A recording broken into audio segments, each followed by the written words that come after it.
Current parenting challenge I'm really struggling with is when both kids are melting down at the same time. That's hard.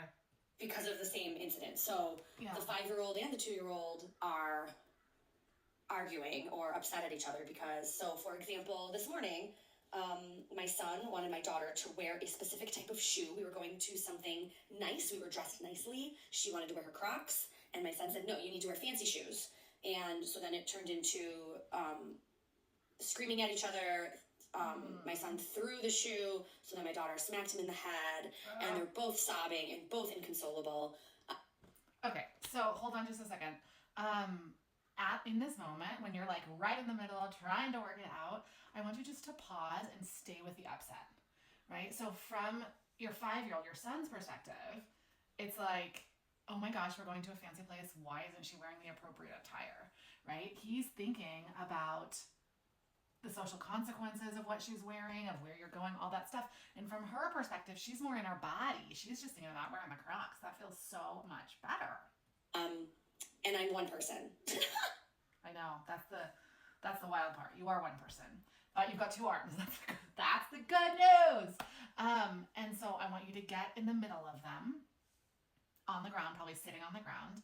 And if either of them is crying, I want you to wrap that one in and give them a big ol' hug. And in your like most subdued voice, I want you to say, wow, this is so hard.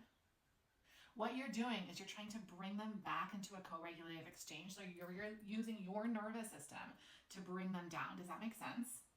Who do I address first? I mean, I physically get in between them, of course, but it's difficult to talk to one or try to help calm one down when the other one is also still very upset and crying, and it's for a different reason. It's the same reason, but it's a different reason. Do you know what I mean? Yeah, so who do you address first? So I'm always thinking about like, okay, the one who did the provocative thing is typically the one that needs more help. Of course, if one of them is like hurt, injured, bleeding, like all those kinds of things, 100% I want you to help that one.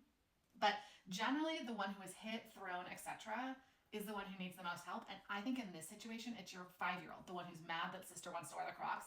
That is the one who needs the most help. So he threw the Croc at her, and then she hit him back.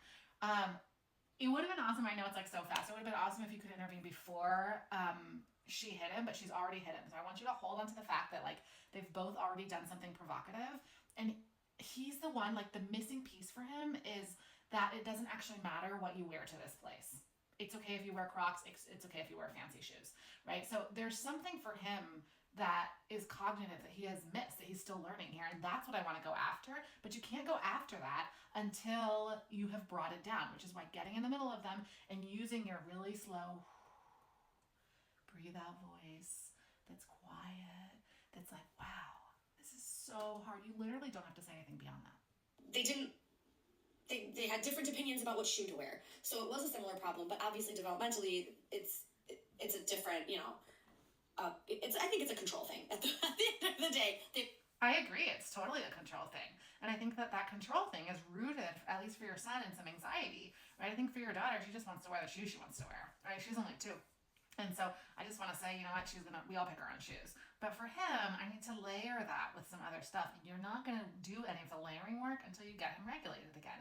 And that's where the whispering, the sitting down. I remember from before that he liked tapping, so you could try tapping on his face if that brings him down. A hard squeeze. A lot of kids like much more pressure than we actually realize. Both want to be in control.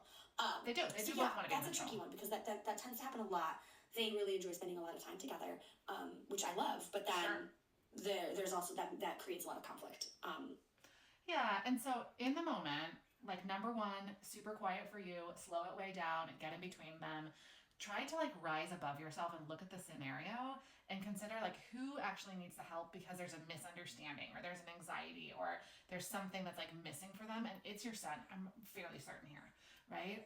And so for him, I want to give him the support. And of course, you're not going to be able to anticipate all of these kinds of moments, right? You can't anticipate that he was upset that she was going to wear Crocs. I mean, who could?